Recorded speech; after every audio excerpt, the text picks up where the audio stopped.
नमस्कार। आज हम एक खास दिन की बात करेंगे।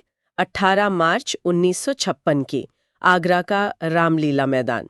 सोचिए, हजारों लोग हैं और सामने बोल रहे हैं डॉक्टर भीमराव अंबेडकर, जिन्हें हम सब बाबा साहेब कहते हैं उनकी आंखों में आंसू थे, आवाज में एक एक गहरा दर्द था अपने लोगों के लिए, पर साथ ही बदलाव की एक जबरदस्त इच्छा भी थी। हाँ, वो एक बहुत ही भावनात्मक और ऐतिहासिक पल था। इस एक भाषण ने दलित चेतना को, सामाजिक आंदोलन को एक नई दिशा दी, एक नई ऊर्जा। सही कहा। और इसका असर देखिए आज भी हर साल 18 मार्च को आगरा में उस दिन को याद करने के लिए बहुत बड़ा आयोजन होता है। तो आज की हमारी ये जो गहन चर्चा है, ये बाबा साहेब अंबेडकर के जीवन और उनके काम, खास करके सामाजिक न्याय और महिलाओं के हक के लिए जो उनका संघर्ष रहा, उसी पर है। हमारे पास कुछ कुछ दस्तावेज भी हैं, हाथ से लिखे हुए कुछ नोट्स हैं और एक किताब के कुछ हिस्से जो बाबा साहेब की सोच और खास तौर पर जो उनका बहुत चर्चित और हाँ विवादास्पद भी रहा हिंदू कोड बिल, उस पर रोशनी डालते हैं। बिल्कुल। इन स्रोतों के जरिए हम यही समझने की कोशिश करेंगे कि बाबा साहब ने संविधान से बराबरी लाने के लिए क्या कोशिशें की। हिंदू कोड बिल के पीछे उनकी सोच क्या थी, उनका विजन क्या था, और कैसे उनके इन कदमों का असर महिलाओं की जिंदगी पर और पूरे भारतीय समाज पर पड़ा। हाँ, तो इरादा यही है कि इन स्रोतों से जो खास बातें हैं वो निकालें, बाबा साहेब के संघर्ष की अलग-अलग परतों को समझें और ये जानें कि 18 मार्च का वो दिन और उससे जुड़ा जो धम्म कारवां है आगरा का, वो आज भी क्यों इतना जरूरी है। चलिए शुरू करते हैं। बाबा साहेब की कहानी तो खुद ही एक प्रेरणा है ना। मतलब उनका पढ़ने का सफर ही अगर देखें, जी। एल्फिंस्टन हाई स्कूल से 1907 में मैट्रिक, फिर एल्फिंस्टन कॉलेज और उसके बाद तो वो 7 समंदर पार चले गए। कोलंबिया यूनिवर्सिटी से एमए, पीएचडी। हाँ, और लंदन स्कूल ऑफ इकोनॉमिक्स भी। जी, लंदन स्कूल ऑफ इकोनॉमिक्स से भी डिग्रियां। उस जमाने में सोचिए, इतनी सामाजिक रुकावटें थीं, उनके बीच ये सब करना। बिल्कुल। ये दिखाता है कि ज्ञान पाने की उनकी लगन, उनकी इच्छा शक्ति कितनी जबरदस्त थी। तमाम मुश्किलें सही, लेकिन दुनिया के जो सबसे अच्छे संस्थान थे, वहां तक पहुंचे। ये कोई मामूली बात नहीं थी। और जैसा हमारे नोट्स में भी लिखा है, उन्होंने ये सारा ज्ञान सिर्फ अपने लिए नहीं रखा। नहीं, बिल्कुल नहीं। उन्होंने अपनी पूरी जिंदगी, अपना पूरा जीवन लगा दिया समाज के उन लोगों के लिए जिन्हें सदियों से दबाया गया था, जिन्हें अछूत माना जाता था। सही कहा। यही तो उनकी विरासत का, उनकी लेगेसी का मूल है। जब वो संविधान सभा की ड्राफ्टिंग कमेटी के चेयरमैन बने, तो उन्होंने पूरी कोशिश की कि कानून की नज़र में सब बराबर हों।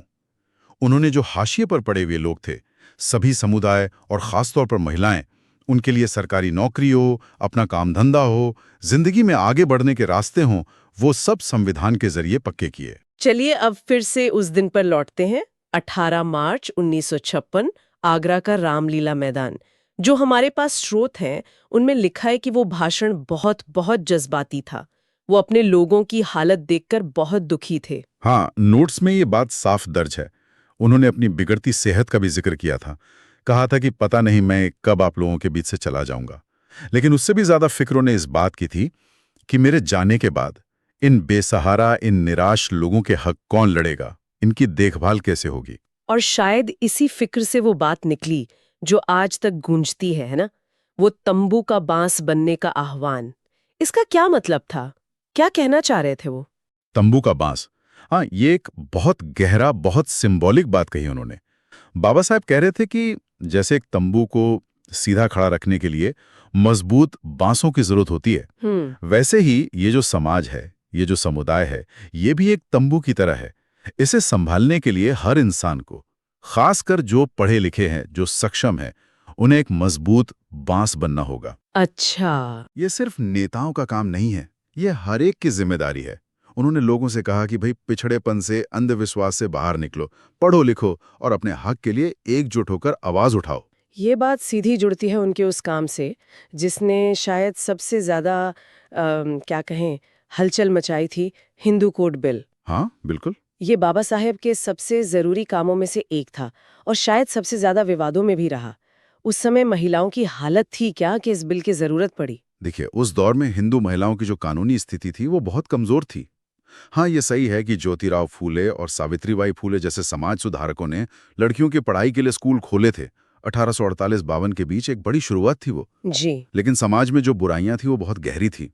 जैसे बाल विवाह आम था, विधवाओं की हालत बहुत खराब थी, संपत्ति में कोई हक नहीं था, पति की मर्जी पर ही सब कुछ टिका था, एक से ज्यादा शादी करने का चलन था पुरुषों में। ओह, नहीं। तो कानून मंत्री के तौर पर बाबा साहेब ने इस हालत को बदलने का बीड़ा उठाया।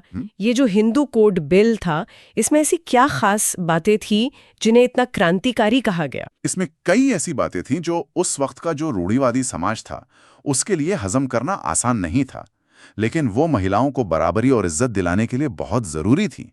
अगर मुख्य रूप से देखें तो एक तो विवाह और परिवार में बराबरी।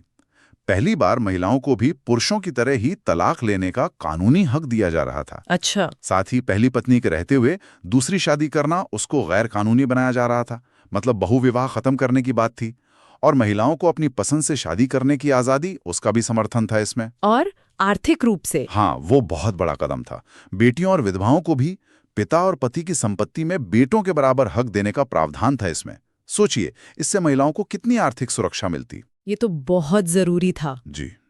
फिर कामकाजी महिलाओं के अधिकार। बिल में उनके लिए मातृत्व अवकाश यानी मैटरनिटी लीव का प्रावधान था।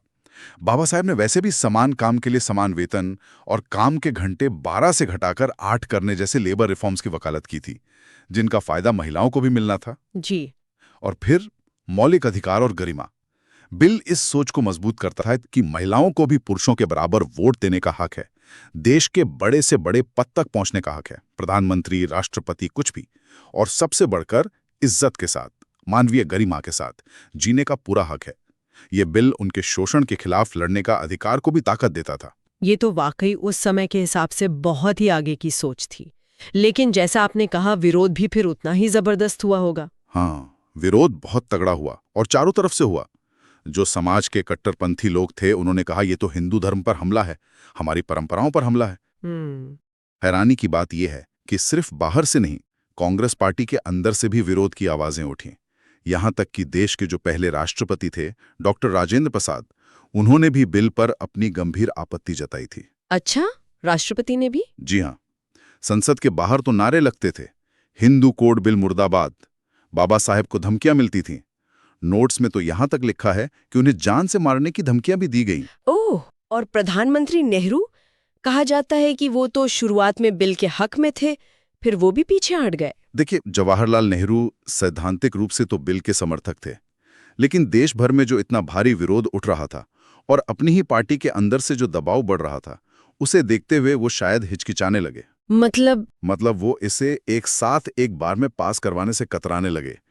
शायद उन्हें लगा कि इससे राजनीतिक नुकसान हो सकता है। जब बाबा साहब ने देखा कि जिस बिल को वो महिलाओं की आज़ादी के लिए इतना ज़रूरी मान रहे हैं, उसे या तो टाला जा रहा है या उसके टुकड़े करके कमज़ोर करके पास करने की कोशिश हो रही है, तो उन्होंने सिद्धांतों से समझौता नहीं किया। हाँ। उन्होंने 27 सितंबर 1951 को कानून मंत्री के पद से इस्तीफा दे दिया। ये दिखाता है कि महिलाओं के अधिकारों के लिए वो कितने प्रतिबद्ध थे, किसी भी कीमत पर। तो क्या ये बिल पास ही नहीं हुआ फिर? बाबा साहेब का इस्तीफा, उनका संघर्ष, सब बेकार गया? नहीं, ऐसा नहीं है। उनका इस्तीफा बेकार नहीं गया। उसने एक नैतिक दबाव तो बनाया ही। बिल उस रूप में और उस समय तो पास नहीं हुआ, ये सही है, लेकिन कुछ साल बाद 1955-56 में उसी बिल के जो ज्यादातर अहम हिस्से थे, उनको 4 अलग-अलग कानूनों के रूप में संसद ने पास किया, जैसे Hindu marriage act, Hindu succession act वगैरह। अच्छा, टुकड़ों में पास हुआ? हाँ, टुकड़ों में हुआ, लेकिन हुआ। तो भले ही ये उस तरह नहीं हुआ जैसा बाबा साहब चाहते थे, लेकिन उन्होंने जो नींव रखी थी, उसी पर आज हिंदू महिलाओं के कई कानूनी अधिकार टिके हुए हैं। बाबा साहब ने खुद इसे अपनी नैतिक जीत कहा था, और ये थी भी। यहाँ ये सोचने वाली बात जरूर है कि आज भारतीय महिलाओं को जो कानूनी हक मिले हैं, संपत्ति में, शादी में, अपनी मर्जी से जीने में, क्या वो बिना बाबा साहेब के उस दूरदर्शी और हिम्मत वाले कदम के इतनी आसानी से मिल पाते? बिल्कुल। उन्होंने विरोध सहा, लेकिन रास्ता दिखाया। वो मील का पत्थर था। बिल्कुल। चलिए, अब फिर से 18 मार्च पर आते हैं। आपने शुरू में बताया था कि आगरा में हर साल इस दिन धम्म कारवा निकलता है। ये क्या है और क्यों निकाला जाता है? ये धम्म कारवा जो है, ये सीधे सीधे बाबा साहब के उसी 18 मार्च 1956 के आगरा भाषण की याद में निकाला जाता है। अच्छा। इसकी शुरुआत बाबा साहब के अनुयायियों ने की, ताकि उनके जो विचार हैं बराबरी का जो संदेश है वो लोगों तक पहुंचता रहे। हम्म। नोट्स के मुताबिक मान्यवर कांशीराम जी और बाद में बहन कुमारी मायावती जी, उन्होंने भी इसे आगे बढ़ाने में काफी अहम भूमिका निभाई। अच्छा। इसका मकसद है बाबा साहब के सामाजिक न्याय के विचार और भगवान बुद्ध का जो धम्म है, यानी समानता, करुणा, प्रज्ञा का रास्ता, उसका प्रचार करना। और ये हर साल होता है नियमित रूप से? हाँ, नोट्स में लिखा है कि ये हर साल 18 मार्च को सुबह करीब 10 बजे आगरा में एक जगह है, तमोलीपाड़ा, इंदिरा कॉलोनी, वहां बोध विहार से शुरू होता है। और ये सिर्फ एक जुलूस जैसा नहीं है, इसके जरिए हर साल समाज से जुड़ा कोई ना कोई अहम मुद्दा उठाया जाता है। जैसे किसी साल महिला मुक्ति पर जोर दिया गया, तो किसी साल जो बहुजन व्यापारी हैं उनको आगे बढ़ाने की बात हुई। कभी नशाखोरी और दहेज जैसी जो सामाजिक बुराइयां हैं उनके खिलाफ जागरूकता फैलाने पर फोकस रहा। 2024 का थीम तो सीधा बाबा साहब के भाषण से जुड़ा था, कौन बनेगा बाबा साहब के तंबू का बांस। हाँ, ये तो सीधा जुड़ाव है। जी, ये आज की पीढ़ी से एक सीधा सवाल है, एक आह्वान है। तो ये जो संदेश है तंबू का बांस बनने का, ये आज भी उतना ही जरूरी लगता है? निश्चित रूप से बहुत जरूरी है। आज के समय में तंबू का बांस बनने का मतलब क्या है? इसका मतलब है सबसे पहले शिक्षा हासिल करना, क्योंकि बाबा साहब शिक्षा को गुलामी से आजादी का सबसे बड़ा हथियार मानते थे। सही। इसका मतलब है अंधविश्वास और वो पुरानी दकियानुसी परंपराएं जो इंसान को पीछे खींचती हैं, उनको चुनौती देना। इसका मतलब है समाज में जो भी नाइंसाफी है, चाहे वो जाति के नाम पर हो या लिंग के आधार पर, उसके खिलाफ आवाज उठाना। और हाँ, अपने संवैधानिक अधिकारों को जानना और उनका सही इस्तेमाल करना। वोट का अधिकार, समाज में अपनी हिस्सेदारी का अधिकार, अपनी आस्था चुनने का अधिकार, और अगर कहीं अन्याय हो रहा है तो उसके खिलाफ शांति से विरोध करने का अधिकार। ये सब समझना और इस्तेमाल करना। और जैसा कि नोट्स में भी जिक्र है, बाबा साहेब ने जीवन के आखिरी पड़ाव में बौद्ध धर्म का जो रास्ता चुना, उसका भी आधार तो यही समानता ही थी, मानव मानव एक समान। बिल्कुल, धम्म का रास्ता भी बराबरी, भाईचारे और तर्क पर ही आधारित था। तो आज हमने बाबा साहेब अम्बेडकर के जीवन संघर्ष के कुछ बहुत अहम पन्नों को पलटा। सामाजिक बराबरी के लिए उनका जो एक जुनून था, हिंदू कोड बिल के जरिए महिलाओं को अधिकार दिलाने की उनकी वो हिम्मत भरी लड़ाई जी, और 18 मार्च के उस भाषण की गूंज जो आज भी आगरा के धम्म कारवां में सुनाई देती है। ये बिल्कुल साफ है कि बाबा साहेब सिर्फ संविधान बनाने वाले नहीं थे, वो एक सामाजिक क्रांति लाने वाले थे। समानता, आजादी, भाईचारा और इंसान की इज्जत, ये उनके विचारों का केंद्र थे। और जिस तरह उन्होंने हिंदू कोड बिल पर इतना विरोध झेला पर पीछे नहीं हटे, इस्तीफा दे दिया, वो दिखाता है कि उसूलों पर कितने पक्के थे वो, खासकर जब महिलाओं के हक की बात आई।